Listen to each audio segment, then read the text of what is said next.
Bonjour et bienvenue sur Il était une fois. On va continuer notre série sur le thème de marcher selon l'esprit. Si on doit marcher selon l'esprit, c'est bien parce que marcher selon la chair nous mène à notre perte, parce que la chair est faible. Dans la vidéo d'aujourd'hui, on va méditer sur le verset où Jésus dit « Veillez et priez afin que vous ne tombiez pas dans la tentation, car l'esprit est bien disposé, mais la chair est faible. » Qu'est-ce que ça veut dire la chair est faible ? Le mot chair, on l'a déjà défini dans l'épisode 2 de cette série, mais pour rappel, ça correspond à l'humain, au naturel, au terrestre, par opposition à l'esprit, qui correspond au divin, au spirituel, au céleste. Le mot faible, ça veut dire qu'il n'a pas beaucoup de force, qu'il ne peut pas accomplir beaucoup de choses. La chair est faible, ça veut donc dire que l'homme, seul, sans Dieu, ne peut pas accomplir grand-chose. Mais dans quel domaine ? Le contexte de ce verset est très clair, il s'agit de la tentation. Donc quand Jésus dit que l'esprit est bien disposé mais que la chair est faible, il est en train de dire que l'esprit ne veut pas succomber à la tentation, mais que la chair aura bien du mal à la surmonter.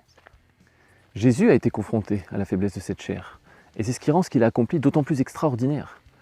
Malgré la faiblesse de sa chair, qui je le rappelle était quand même semblable à la nôtre, il a réussi à ne jamais tomber. Une des raisons à cet exploit, c'est qu'il savait que sa chair était faible, il ne se voilait pas la face. Il a donc logiquement choisi de ne pas vivre et de ne pas marcher selon la chair, mais de vivre et de marcher selon l'esprit. Marcher selon la chair, c'est donc marcher dans la faiblesse, et ça mène systématiquement au péché et à la mort.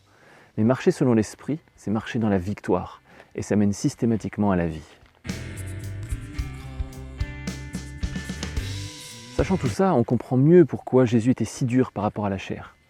Peut-être que certains propos nous ont choqués parfois, mais face à l'enjeu qui était le sien, on comprend mieux pourquoi il était si radical. Commençons par citer l'exemple du disciple qui demande à Jésus d'aller enterrer son père avant de le suivre.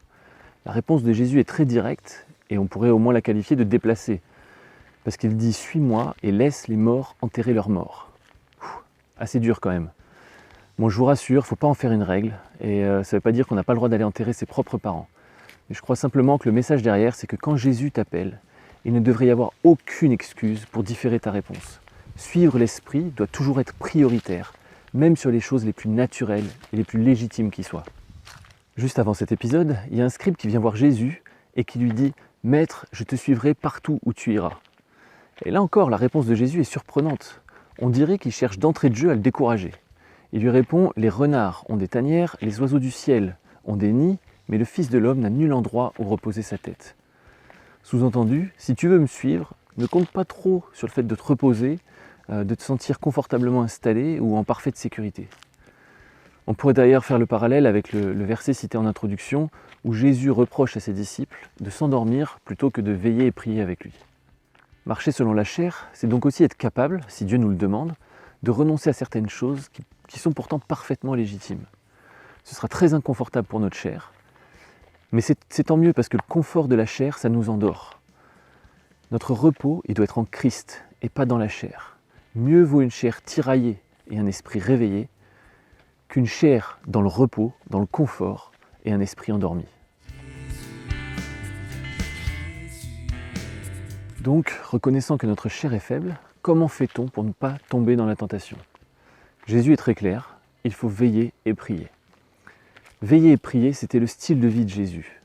On voit dans les Écritures que souvent, il dormait peu, voire pas du tout, et qu'il priait souvent, et souvent aussi très longtemps. C'est forcément là une grande clé de réussite. Dans le contexte du verset qu'on a pris aujourd'hui, on voit que les disciples n'ont pas réussi à veiller et prier avec Jésus. Résultat, quand l'épreuve est arrivée, ils se sont tous enfuis et ont abandonné Jésus seul face à son sort. Pourtant, vu ce qu'il leur avait dit, on peut facilement imaginer que s'ils avaient réussi à veiller et prier avec Jésus, ils seraient restés avec lui, ils ne l'auraient pas abandonné. Mais face à la fatigue, à la pesanteur de la fatigue et au manque de discernement aussi de la situation dans laquelle ils étaient, ils se sont endormis. Jésus était nécessairement au moins autant fatigué qu'eux. Mais lui, il savait ce qui allait arriver et il connaissait l'enjeu de cette soirée. Ce passage nous dévoile la stratégie à adopter face à la faiblesse de notre chair. Anticiper. Le combat que Jésus a mené était bien avant que les gardes viennent pour l'arrêter. Si Jésus n'avait pas regardé en face la faiblesse de sa chair, à savoir qu'il ne voulait pas se faire arrêter et se faire crucifier, il aurait minimisé son désir qui était contraire à la volonté de Dieu, et il se serait dit, puisque l'esprit reste bien disposé, il se serait dit qu'il suivrait les gardes lorsqu'ils arriveraient.